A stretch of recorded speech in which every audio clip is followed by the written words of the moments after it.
What's good, YouTube? Welcome back. Thank you for clicking onto this reaction. I hope you're looking forward to it just as much as I am. If you haven't already, head over to the content creators page. That link is in the description box down below. If you haven't already and you're enjoying our content, you know what you need to do. You need to like, comment, subscribe, hit that notification bell, but we're going to jump straight into this one. Joan of Arc, Extra History, Angels and Demons, Episode 2. Let's go. 2nd, 1431, Rouen Castle. A young woman stands amid inquisitors and theologians. She is an illiterate peasant, yet 3 notaries stand ready to scribble her every word. This is a trial where she is both defendant and the only witness, and they are determined to rule her a heretic. They ask her about the first time she heard the voices. It was when she was 13, she said, in her father's garden.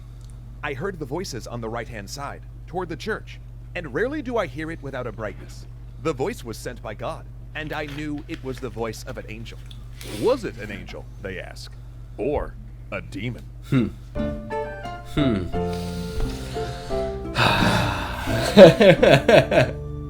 the villagers of Domlery, there was little hint that Joan would go on to do great things. She came from a farming family, humble, but with a leadership role in the village, and spent her youth spinning cloth and helping in the fields. Most expected her to live, marry, and die in Domlery, just like so many generations of girls had done before her. Though there were a few odd things about her.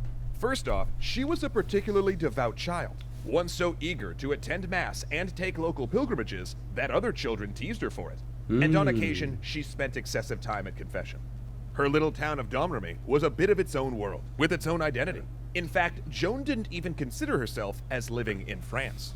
The area where she lived was officially neutral in the ongoing civil war, but most people leaned Armagnac and considered the Dauphin the legitimate king, which was unfortunate, since it was also surrounded by Burgundian territory and subject to raids. Growing up, Joan saw Burgundian troops sack her village. What no one knew, though, even her parents, was that Joan heard voices. They came to her in life using the language of angels. First, the Archangel Michael, then Saint Catherine, and Saint Margaret. Initially, they just gave her religious and moral instructions. But when she was 16, they gave her a mission. For months, English and French troops had been locked in a stalemate in the city of Orléans. The voices wanted her to save the city. That's murder. That is straight up murder. What, chucking a man off of... Straight up murder, just throwing a geezer. I mean, I might have read that description and picture wrong. She might be trying to save him. Yeah. What I'm seeing there is a miner pushing a bloke off a fucking castle battle point, right? That's murder in anyone's book. Better than Jamie Lannister pushing a miner out of a window. Fucking hilarious. Oh my god. Jamie Lannister was the funniest person in that, and then he became a prick. That was the funniest part of that entire thing, was seeing that kid just get... And the slow motion when he goes, it's Jack magical, loves isn't it? Fucking hell. I wish he would have fucking Spartaned him off. That would have been good. Recalled Joan. And me? I answered it that I was a poor girl who knew not how to ride nor lead a war. Wait, what is that sound?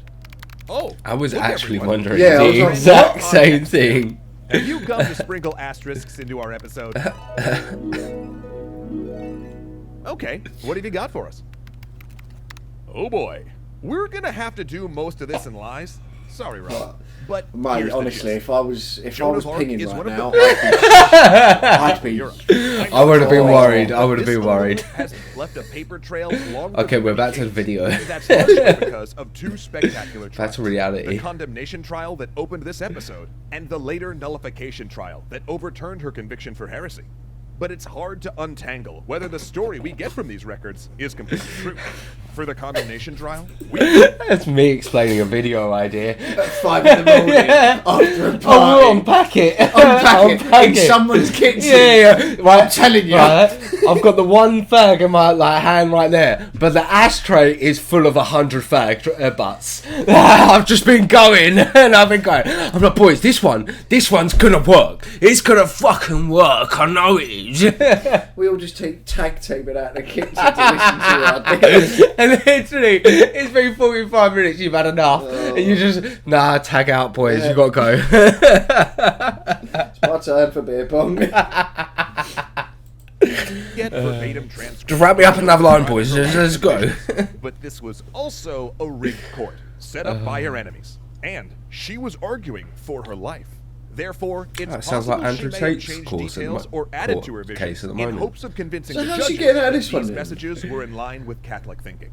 By contrast, the nullification trial, which happened 25 years after her death, mind you, was rigged by her allies to vindicate her.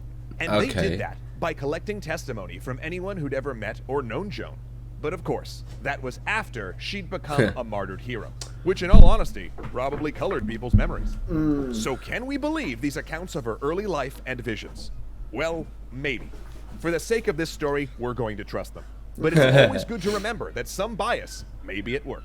Yep. But okay, back to Orleans. Why was it so important? Well, for starters, it was strategically vital, providing access to the Loire River. If it fell, the English could finally roll up the Dauphins' territory in southern France. But it was also psychologically important, because this awful stalemate had come to symbolize this whole phase of the war. You see, when King Charles VI and Queen Isabeau agreed to disinherit the Dauphins and make King Henry of England heir to the French throne, that was game. All Henry had to do was live longer than King Charles, and he would be the legitimate King of France. And that was supposed to be easy mode, since Charles was mentally ill, in poor health, and 18 years his elder. But then, Henry dropped dead at 35. Charles died 2 months later, leaving the French crown in the hands of Henry's 9-month-old son. So in the north, you had a claimant to the throne, supported by a treaty, who was too young to be crowned for 15 years. And in the south, you had a claimant that had the right bloodline, but who was disinherited and couldn't get to the city where all French kings must be crowned. When both kings were alive, people knew what they were fighting for. Now, the conflict had become a rudderless stalemate, with both sides lacking inspiring leadership or the comfort of a righteous cause. Joan's mission was to guide the loss of Armagnacs succession into a killed holy so war. many great plans. After receiving her task, Joan slipped out of her village, made her way to a nearby town, and demanded to see the garrison commander. She was on a mission from God, she said. He must provide her with an escort and deliver her to the Dauphins. The commander was not too pleased with this delusional girl, and told her to... What? When she's wearing that, at least she looks like one of the Blues Brothers. Okay, Jack. Go back home. Comment down below if you agree with me, if she looked like one of the Blues Brothers and just each then. time, with more followers from the town and surrounding countryside. She's a Eventually, soul man. some of his soldiers would accompany Joan to the Dauphins' court, but the road they would take wound through Burgundian territory. A dangerous proposition for a soldier. Yeah, you are, Even but we more love you. perilous for a Don't we? teenaged girl traveling alone with rough men. So Joan's supporters, Hi, Mum. the peasants and families of the town, I'm in a decided she should video. ride in disguise. Joan. Sorry, we need to rewind this just a little bit. We're sorry, guys. We're sorry. Woosa. We are trying to be funny, but we need to watch as well. I just get so distracted sometimes. No, it's just one of these days. Isn't it? It's one of those days. It's like, oh, there's a fly. Ooh, piece of candy. Oh, piece of candy. Right. Oh, God. We need to have a smoke after this because the tism is too strong. We'll be better next video, guys. Let's see. Let's crack on. Wound through Burgundian territory. A dangerous proposition for a soldier, and even more perilous for a teenaged girl traveling alone with rough men. So Joan's supporters, the peasants and families of the town, decided she should ride in disguise. Joan cut her hair short, and the townspeople gifted her a horse, a sword, and a suit of men's campaigning clothes, the kind that tied together so they were hard to remove by force. And Smart. after her long journey, her entrance into court caused a sensation. This young girl had traveled nearly 200 miles through enemy territory to bring the Dauphins a divine message. She'd even dressed like a man to guard her chastity. Actually think about that. That's a long way to travel. Yeah, this at isn't like like this 15, isn't roads. and This isn't our day. horse and And, cart. like I wouldn't want a 15-year-old to do that now. I wouldn't want a 15-year-old to do that now, let alone then. That's a 4-hour trip. That's 200 miles. It's at least a 4-hour journey, right, by car. Yeah. By car, maybe no more than that. More than that, cause you'd have to be going 100 miles an hour for it to be 4 miles. If you're going 200 miles, then it'd be 200. So you are right. Yeah. 50 miles an hour. Yeah, you are right. About 4 hours.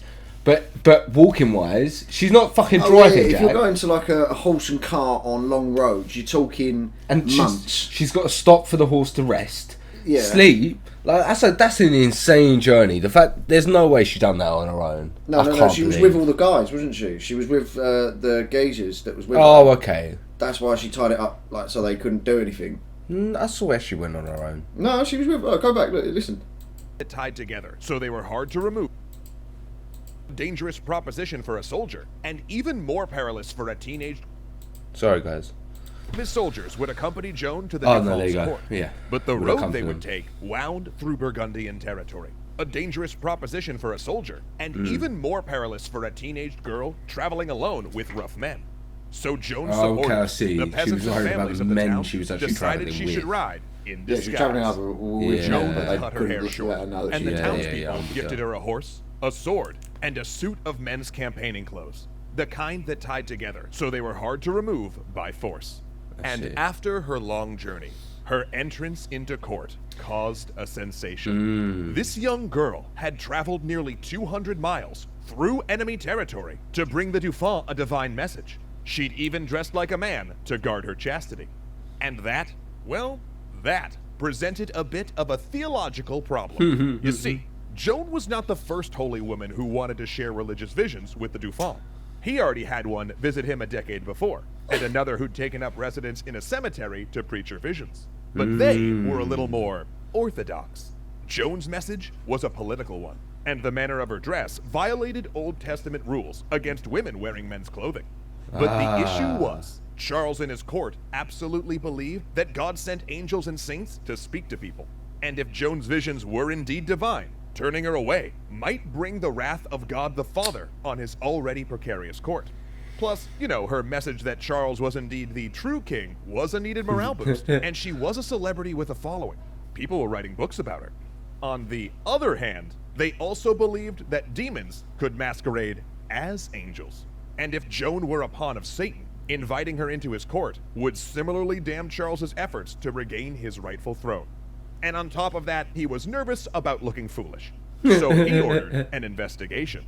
There would be a discernment of spirits, a series of tests to conclude whether Joan's mysterious voices came from heaven or hell. First, a physical examination. Joan called herself La Pucelle, the maid. And that didn't just mean young girl. That meant a virgin. This was a sticking point, because medieval theologians believed only virgin women could receive divine visions.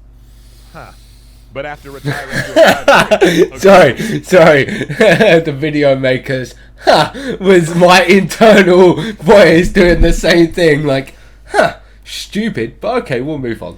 Just imagine trying to find... Oh. No, I'm going to stop you there, let's move on. Don't incriminate yourself, Jack. I'm still trying to find 3 wise men and a virgin in this town, but that ain't ever going to happen. Not in this town, mate. I nearly doxed us again. No, not in this town, mate. Definitely not. Noblewomen and nuns said she checked out. With that established, Charles then sent her to a group of theologians in order to examine her visions and beliefs. Were they orthodox? Heretical? Did they have a hint of brimstone, perhaps? Was she a virtuous person? Joan came back with a clean bill of spiritual health. She was virtuous and sincere, the theologians said, but they couldn't be sure if her messages really came from a divine source. But not to worry, they'd also come up with an easy way to check. Send her to Orleans. That's right, fit this teenage maid out in armor, send her with the reinforcements that were already headed to the city, and see what she could do. If she managed to break this intractable 6-month siege, they would be pretty darn sure that God was with her. And if not, well, the most they'd lose would be a horse, a suit of armor, and some men who were going there anyway. They sent Joan into a crash course of medieval combat, training her to ride a warhorse and move in plate armor. teaching her basic tactics. Then, they presented her with a white banner, embroidered with Charles's fleur-de-lis symbol of the Trinity, and her chosen symbol, the names of Jesus and Mary. And scholars, for their part, worked overtime digging into obscure prophecies that might support Joan. There had been a long-standing tradition that a maid would emerge to save France, and they marshaled every scrap they could find to support that, including a prediction that supposedly came from Merlin. Wizards in history, heck yeah! So, backed by shaky prophecies and in a suit of unfamiliar armor, the 17-year-old Joan... The same Merlin that's involved in Transformers. To be fair, those little side notes like that are just he's yeah, in a tism voice, just like us. It does, yeah. It's just like a more sensible adult version of autism. Yeah, exactly. I kind of like it. Yeah, I do. It's quite entertaining. I do like it. It is indeed. That is the second episode of the Extra History Joan of Arc's episode. Yeah, it is indeed. We are just about to go on to... Oh shit, man. Yeah, nice quick episode. So if you guys enjoyed our reaction, but before that, if you haven't already, head over to Content Creators page, links in the description box down below, and you know what to do. You need to like, comment, subscribe, hit that notification bell, but we will catch you in the next video. Toodle pip.